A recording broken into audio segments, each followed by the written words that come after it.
Hi every one, நான் தான் உங்கள் சந்தோஷ்குமார். இந்த வீடியோவில் நம்ம என்ன கார் பார்க்க போகிறோம்னா ஆட்டோமொபைல் ரிவ்யூவில் இது ஆக்சுவலாக 2012ஓட டொயோட்டா ஈட்டியாஸ் VXD மாடல். ஓகேவா, இது ஆக்சுவலி வந்து டாப் அண்ட் மாடல் தான். அப்போ இருந்த டாப் அண்ட் மாடல் இது.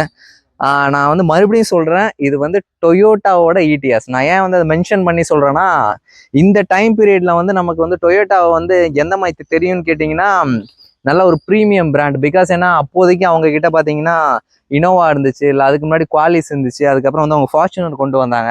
ஸோ இது எல்லாமே பார்த்தீங்கன்னா டொயோட்டாவோட ஓன் டிசைனர் வந்து டிசைன் பண்ணி கொண்டு வந்தது தான். இப்போ தான் நம்ம 2024 வந்து நம்ம டொயோட்டான்னு சொல்லி நம்மளால பெருமையாக சொல்ல முடியல. பிகாஸ் ஏன்னா அவங்க மாருதியோட கார்ஸ் வந்து ரீபேட்ச் பண்ணி வித்துட்டு இருக்காங்க. ஓகே ஃபைன், அதெல்லாம் ஒரு பக்கம் இருக்கட்டும். ஓகேவா, ஸோ வந்து இப்போ நம்ம ஈட்டியாஸ்லேருந்து ஸ்டார்ட் பண்ணலாம். இந்த ஈட்டியாஸ் பொறுத்த வரைக்கும் அவங்களுடைய எப்படி சொல்ற, இந்த காலத்தால் அழிக்க முடியாத ஒரு டிசைன் அப்படின்னு சொல்லுவாங்கல்ல.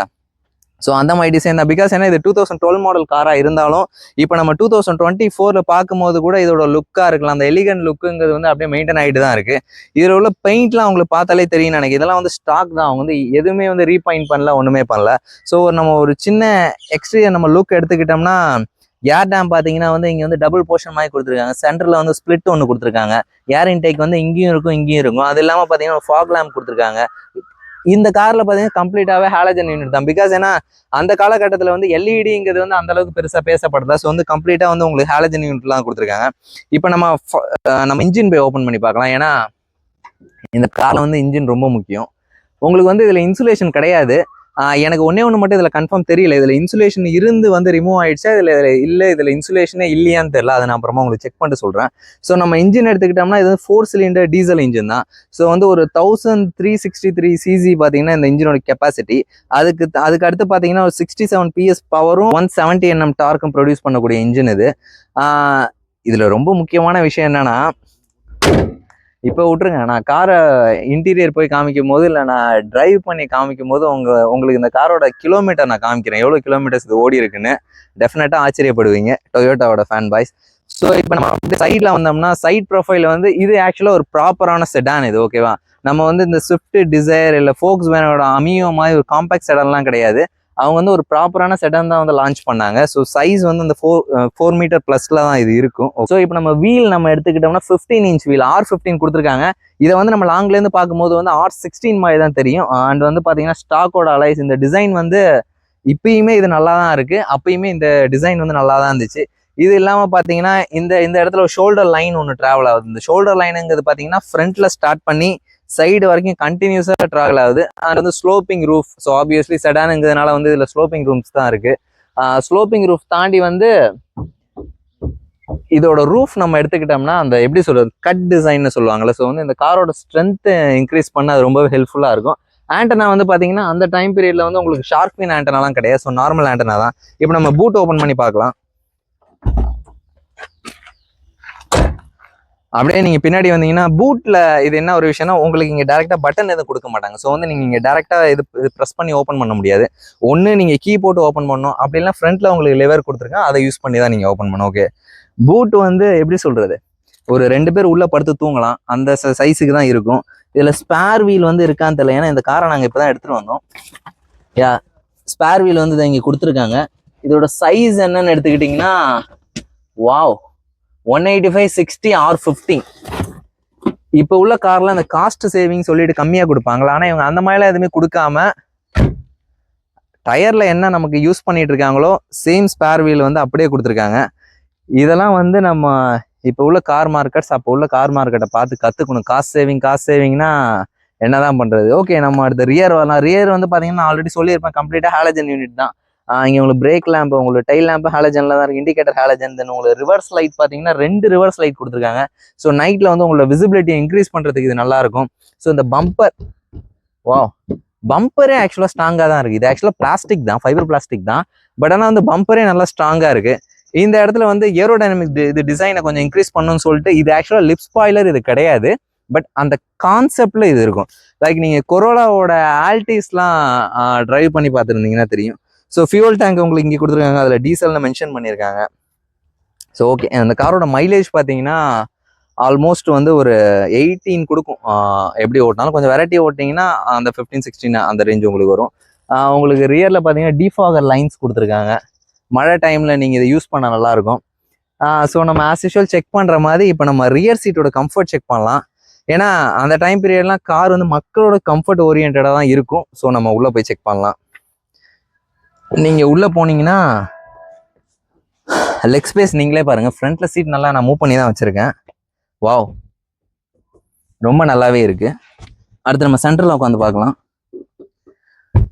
3 பேர் ஆக்சுவலாக ரொம்ப கம்ஃபர்டபுளாக உட்காரலாம். ஓகேவா, நான் இது வரைக்கும் நம்ம ரிவ்யூ பார்த்தவங்களுக்கு தெரியும்னு நினைக்கிறேன். எந்த காரையும் நான் இப்படி சொன்னது கிடையாது 3 பேர் கம்ஃபர்டபுளாக உட்காரலாங்கிறது.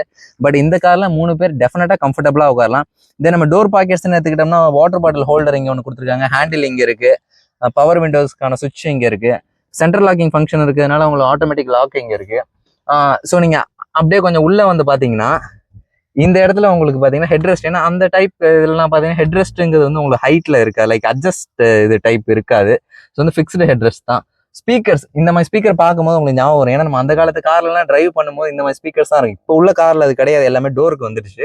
பட் ஆனால் அப்போ உள்ள காலகட்டத்தில் வந்து இதெல்லாம் பார்க்கும்போதே உங்களுக்கு ரொம்ப இதுவாக இருக்கும். அப்படியே இங்கே பார்த்தீங்கன்னா இந்த இடத்துல ஹேண்டில் கொடுத்துருக்காங்க. இந்த ஹேண்டில் வந்து கோட் ஹூக் கொடுத்துருக்காங்க. இதே மாதிரி ஹேண்டில் ஆக்சுவலாக இந்த பக்கமும் இருக்குது, இங்கேயும் வந்து உங்களுக்கு கோட் ஹூக் கொடுத்துருக்காங்க. ஸோ வந்து இது ரொம்பவே நல்லா இருக்கும். இந்த ஹெட்ரெஸ்ட்டுக்கு மட்டும் நான் என்ன சொல்றேன்னா, இந்த அட்ஜஸ்டபிள் ஹெட்ரெஸ்ட் இல்லாமல் நார்மல் ஹெட்ரெஸ்ட் கொடுக்கறதுல வந்து என்ன ஒரு இஷ்யூ ஆகும்னு வச்சுக்கோங்களேன். கார் வந்து வேகமாக போயிட்டு இருக்கு, ஏதோ ஒரு இம்பாக்டை சந்திக்குதுங்கிற பட்சத்தில் அட்ஜஸ்டபிள் ஹெட்ரெஸ்ட்லாம் அந்த விப்ளாஷ் இன்ஜுரின்னு சொல்லுவாங்க, நம்ம கழுத்து எலும்பு உடையாம இருக்கும். ஓகேவா, அந்த டக்குன்னு ஒரு ஃபோர்ஸில் அது வந்து இல்லாமல் இருக்கிறது வந்து ஒரு சின்ன ஒரு டிஸ்அட்வான்டேஜ். ஓகேவா, ஸோ அப்படியே நம்ம உள்ளே போகலாம்.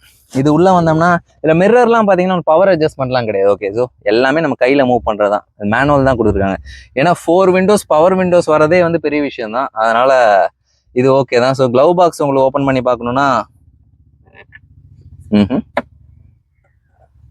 இது இருக்கா, எப்படின்னா அப்படியே செட்டாக ஓப்பன் ஆகிற மாதிரி ஓப்பன் ஆகுது. நான் ஆக்சுவலாக ஃபஸ்ட்டு இது ஓப்பன் பண்ணும்போது பயந்துட்டேன், என்னடா உடச்சி கிடச்சி விட்டோமா அப்படின்னு. ஓகே, ஸோ க்ளவ் பாக்ஸ் வந்து ஓகே தான், மாடல் நல்லா இருக்கு. அண்ட் இந்த இன்டீரியர் பற்றி நான் கண்டிப்பாக பேசி ஆகணும். ஏன்னா வந்து டொயோட்டா ஈடிஎஸ்ல வந்து டிசைனோட ஃப்ளான்னு சொல்லுவாங்க. ஏன்னா சில பேருக்கு பார்த்தீங்கன்னா இந்த இன்டீரியர் பிடிக்காது, பட் ஆனால் சில பேருக்கு இந்த இன்டீரியர் பிடிச்சிருக்கும். இப்போ இந்த சிஸ்டம் வந்து காரோட சிஸ்டம் கிடையாது. ஏன்னா இவங்க டொயோட்டா என்ன சிஸ்டம் கொடுப்பாங்கன்னா, அந்த எப்படி சொல்கிறது, அந்த ஸ்க்ரீன் இல்லாமல் அந்த 2D சிஸ்டமா சம்திங் சொல்லுவாங்கல்ல, அந்த சிஸ்டம் தான் கொடுப்பாங்க. தென் இது வந்து ஏசியோட கண்ட்ரோல், அகைன் உங்களுக்கு கைக்கு வேணுமா காலுக்கு வேணுமா வச்சுக்கலாம். ஸோ உங்களுக்கு ரீசர்க்குலேஷனுக்கு இந்த பட்டன் கொடுத்துருக்காங்க. இதெல்லாம் பார்த்து ஆக்சுவலாக ரொம்ப நாள் ஆச்சு. இப்போ பார்த்தீங்களா, இந்த மாதிரி முக்கியமான வீடியோவில் தான் நமக்கு யாராவது கால் பண்ணுவாங்க, அது ஒன்றும் பிரச்சனை இல்லை. ஸோ வந்து இங்கே உங்களுக்கு ஹசார்ட் சுவிட்ச் கொடுத்துருக்காங்க. தென் ஏசி ஆன் பண்ணுற பட்டன் இங்கே இருக்குது, உங்களுக்கு ப்ளோவர் கண்ட்ரோல் இங்கே இருக்குது, கூலிங் வேணுமா ஹீட்டிங் வேணுமான்னு சொல்லிட்டு நீங்கள் இங்கே வச்சுக்கலாம். இன்ஸ்ட்ருமெண்ட் கிளஸ்டர் நீங்கள் பாருங்கள், சில பேருக்கு வந்து இது பிடிக்காது, சில பேருக்கு வந்து இது பிடிக்கும். இப்போ நான் கீ ஆன் பண்ணி உங்களுக்கு ஒரு சர்ப்ரைஸ் காமிக்கிறேன். ஏபிஎஸ் இருக்குது, இதெல்லாம் இருக்குது. கிலோமீட்டர் பார்த்தீங்களா, 3,55,914 கிலோமீட்டர்ஸ். ஓகே, நம்பவே முடியாது, நம்ம இந்தியன் ரோட்ஸில் வந்து இவ்வளோ ஓடிட்டு இருக்கு, பெரிய விஷயம்தான். தென் உங்களுக்கு ஏர் பேக் இங்கே இருக்குது, கோ பேசஞ்சருக்கு. அவங்களுக்கு ஸ்பீக்கர்ஸ் அங்கே கொடுத்துருக்காங்க, இது வந்து அவங்க எக்ஸ்ட்ரா தான் செட் பண்ணியிருக்காங்கன்னு நினைக்கிறேன்.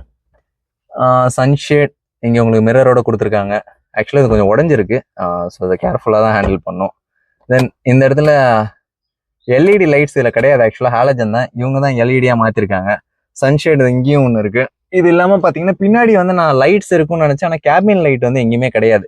இங்கே ஒன்று டிரைவர் சைடில் தான் கொடுத்துருக்காங்க. ஸோ வந்து நம்ம அதை வச்சு அட்ஜஸ்ட் பண்ணிக்கலாம். தென் வந்து உங்களுக்கு கியர் பார்த்தீங்கன்னா 5 ஸ்பீட் மேனுவல். இதில் வந்து ஆக்சுவலாக கியரை வந்து லைக் நம்ம என்ன கியர் யூஸ் பண்ணுறோம்னு சொல்லிட்டு நோட்டிஃபிகேஷன் இல்லை. உங்களுக்கு ரிவர்ஸ் கியர் வந்து ஃபர்ஸ்ட்டில் இருக்கும், லைக் இந்த லிவரை புல் பண்ணி ஃபர்ஸ்ட்டில் போட்டிங்கன்னா ரிவர்ஸ் கியர் இருக்கும். அதுக்கப்புறம் நீங்கள் நார்மலாக 1 2 3 4 5 ஸ்பீட் மேனுவல் தான்.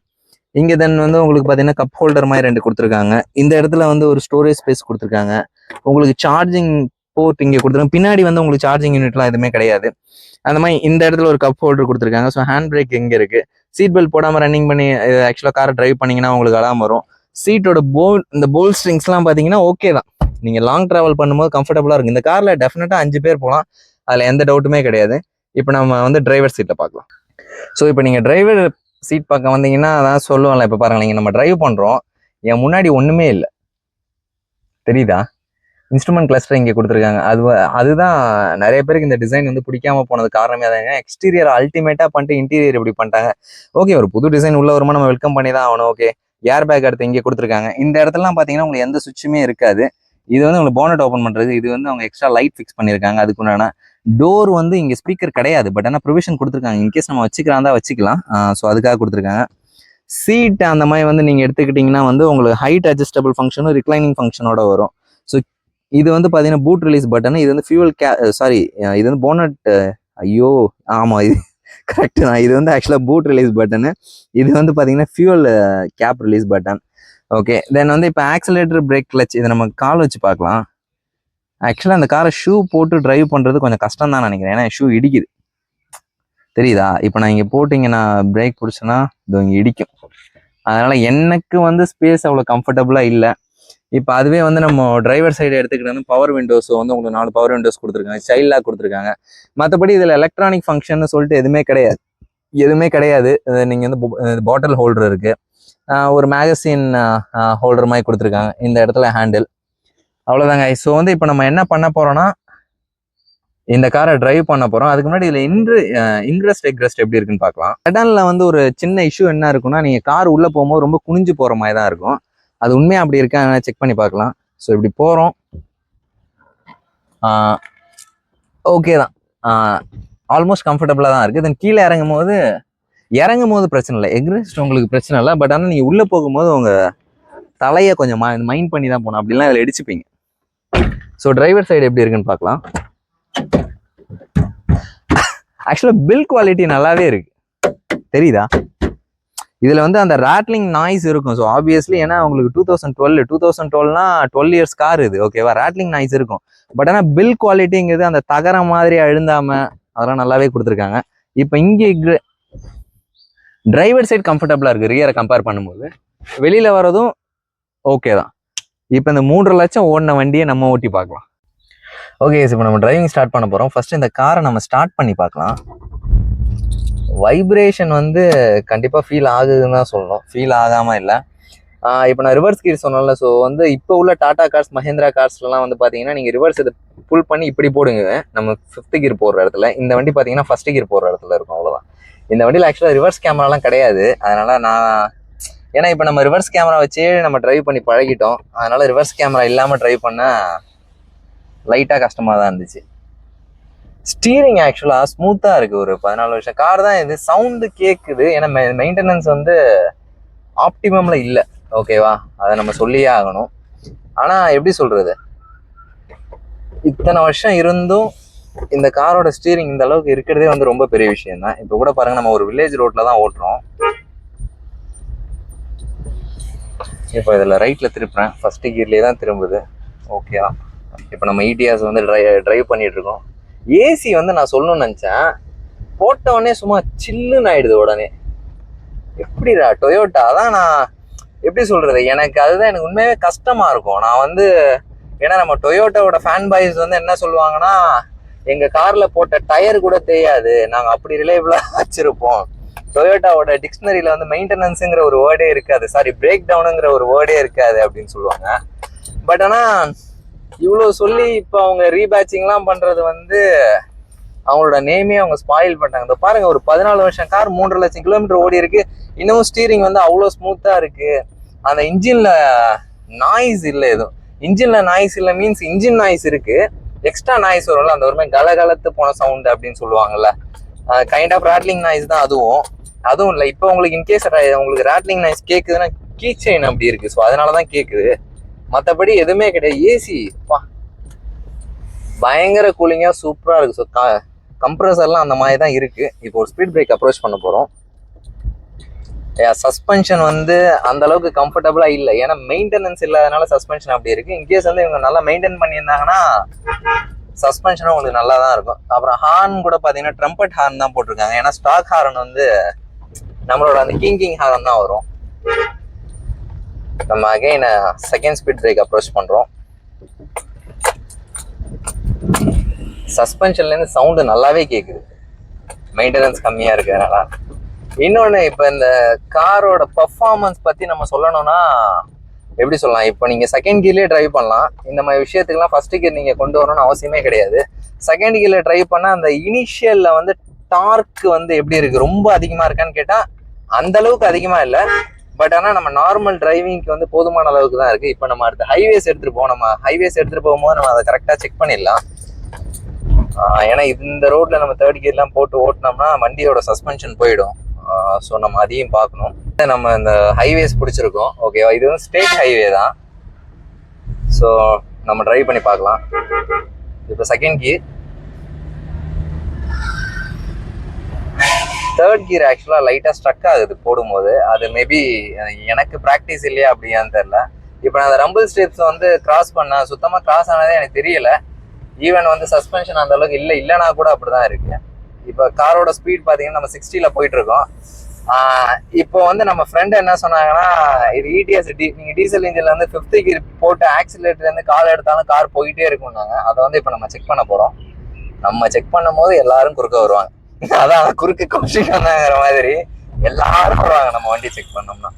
இப்போ பாருங்க, நான் 4th கியர்ல போயிட்டு இருக்கேன். இப்போ நான் ஆக்சிலேட்டர்ல இருந்து கால் எடுத்துட்டேன். ஆக்சுவலா ஸ்லோ ஆகுது. ஆமா, ஸ்லோ ஆகுது. அதுதான். இப்போ நம்ம ஒரே ஒரு பர்ஃபார்மன்ஸ் செக் மட்டும் நம்ம பண்ணலாம்.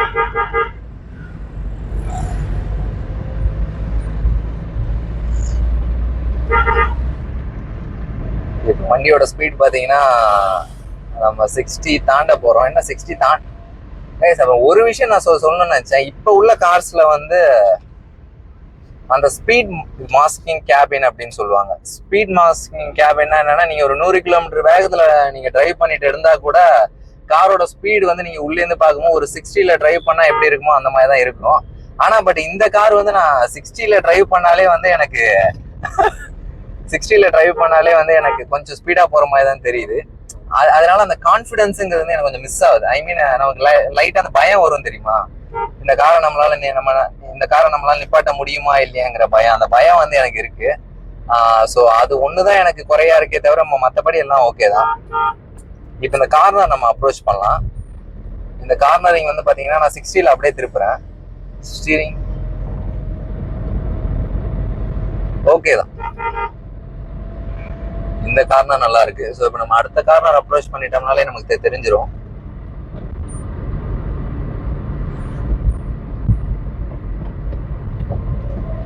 ஆக்சுவலா டிரான்ஸ்மிஷன் வந்து கொஞ்சம் லைட்டா ஸ்ட்ரகிள் ஆகுது. ஐ மீன் ஸ்ட்ரக் ஆகுது. என்னால ரொம்ப கம்ஃபர்டபுளா ஃப்ரீயா யூஸ் பண்ண முடியல. கிளச் எப்படி இருக்கு, ஸ்மூத்தா இருக்கா ஹார்டா இருக்கான்னு கேட்டீங்கன்னா, இது டீசல் இன்ஜின் கிளச் மாதிரியே இல்லை. கண்டிப்பா ஸ்மூத்தா தான் இருக்கு. ஓகே, கார்னரிங்ல வந்து கார் சாஃப்டா இருக்கு கைஸ், ஹார்டா இல்ல. இது வந்து சாஃப்டா இருக்கிறது வந்து நமக்கு எந்த இடத்துல பெனிஃபிட்ஸ் இருக்குன்னு அதை பாருங்க. இப்போ நான் ரம்பிள் ஸ்டெப்லாம் தாண்டுறேன், அதெல்லாம் எனக்கு ஓகே தான், ஸ்லோவா தான் இருக்கு. பட் ஆனா இந்த கார்னர்ல நம்ம ஒரு 100, 120 எடுத்துட்டு போனோம்னா கண்டிப்பா கஷ்டம் தான். டிரைவ் பண்ணும்போது டெஃபினட்டா கான்ஃபிடன்ஸ் இருக்காது. ஏன் வந்து சஸ்பென்ஷன் அந்த மாதிரி வந்து நமக்கு டிசைன் பண்ணி கொடுத்துருக்காங்கன்னா, இது வந்து ஒரு பேசஞ்சர் கம்ஃபர்ட்டுக்காக தான் ஃபோக்கஸ் பண்ணி ரெடி பண்ண காரே தவிர பர்ஃபார்மன்ஸ் கார் கிடையாது. ஓகேவா, ஸோ அதனால அப்படி கொடுத்துருக்காங்க. ஸோ உள்ள கம்ஃபர்ட் வைஸ் பார்த்தீங்கன்னா உங்களுக்கு சூப்பரா இருக்கும். ஆனா கார்னர்லாம் நீங்க அப்ரோச் பண்ணும்போது ரொம்ப கேர்ஃபுல்லா பார்த்து தான் பண்ணணும். பாருங்க, இப்போ கூட நம்ம யூட்டர்ன் போட போறோம். டர்னிங் ரேடியஸ் இனிஷியல் டார்க் ஆக்சுவலா கம்மியா தான் இருக்கு லைட்டா. ஏன்னா ஒரு பள்ளத்துல நிற்கும் போது வண்டி கொஞ்சம் தடுமாறி ஏறுது. இது வந்து நாங்கள் 3 பேர் தான் இருக்கோம் இப்போ கார்ல, என்ன சேர்த்து. ஸோ நம்ம 5 பேர் இருந்தால் இது இன்னும் கொஞ்சம் ஸ்லோவாகும். ஓகே, ஆக்சுவலி பாத்தீங்கன்னா ஒரு 2000 RPM வரைக்கும் கார் வந்து ஸ்லோவா தான் இருக்கு. நான் 2500 RPM தாண்டும் போது எப்படி சொல்றது, திடீர்னு டர்போல ஆட் பண்ணி ஒரு புல் வந்தா எப்படி இருக்கும் அந்த ஃபீல் இருக்கு. பட் ஆனா இந்த ஸ்பீடை வந்து ஹேண்டில் பண்ற சேசிஸ் இதுவான்னு சொல்லிட்டு எனக்கு கன்ஃபார்ம் தெரியல.